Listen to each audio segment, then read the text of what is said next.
আসসালামু আলাইকুম। আমার তৈরি করা রেজাল্ট শিট কিভাবে কাজ করে অনলাইনে তা দেখাচ্ছি এখন। তো প্রথমে একটা লিঙ্কে ঢুকি, বিট, এই যে লিঙ্কটা আছে bit.ly/all result kc, এটা লিখে যদি আমরা এন্টার প্রেস করি তাহলে এই রেজাল্টের পেজটা চলে আসবে অনলাইনে। এখান থেকে আপনি একটু ট্রাই করে দেখতে পারেন, আমি যে ঠিকানাটা দিয়েছি ঠিকানা চলে আসতে পারবে এখানে।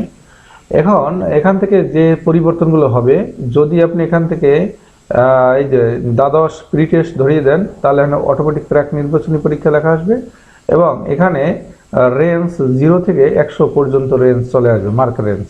আর যদি এখান থেকে আপনি একাদশ ধরিয়ে দেন কোয়ার্টারলি ফাইনাল, তাহলে এখান থেকে যে চেঞ্জটা হবে, উপরে লেখা আসবে অটোমেটিক ত্রৈমাসিক পরীক্ষা আর নিচে লেখা আসবে 0 থেকে 50 পর্যন্ত। যেহেতু আমাদের কলেজে এই ত্রৈমাসিক পরীক্ষাটা 50 মার্কের ছিল, এই জন্য আমি 50 মার্কে তৈরি করে নিয়েছি।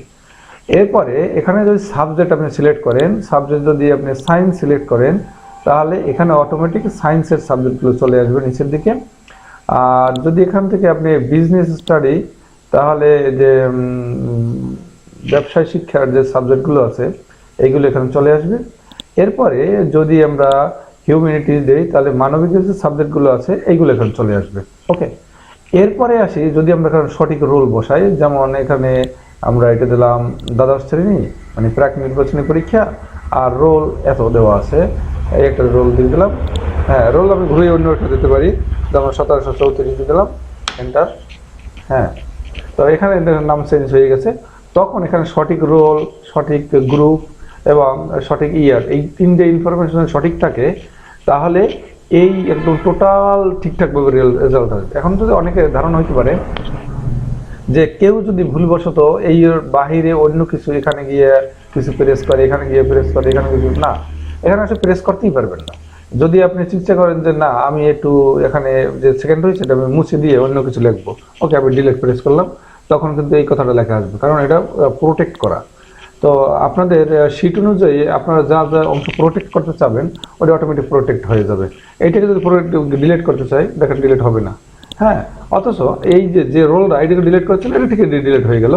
এটা আবার নতুন রোল দিই, নতুন একটা রোল দিলাম, দেখেন এখানে কিন্তু চেঞ্জ হয়ে গেছে।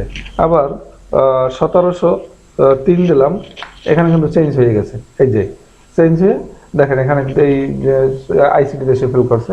ওকে, বাকিটা সব পাস আছে তার, ঠিক আছে।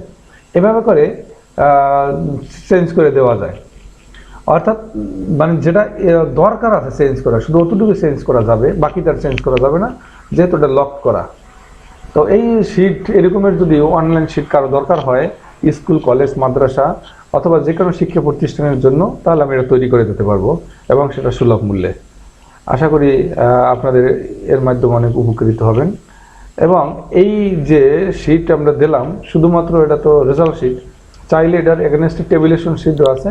এই টেবিলেশন শিট এখানে আমি হাইড করে দিয়েছি, যেমন প্রি টেস্ট এবং ত্রৈমাসিক পরীক্ষার এই টেবিলেশন শিট, এটা ক্লিক করলে আসার কথা, কিন্তু যেহেতু এটা হাইড করা, প্রোটেক্ট করা, তাই এখানে ইউজার দেখতে পারবে না।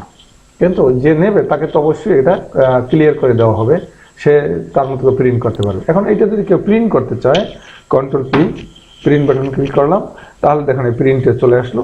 চাইলে এখান থেকে সে পিডিএফও করতে পারবে, এখান থেকে কোনো সমস্যা নাই।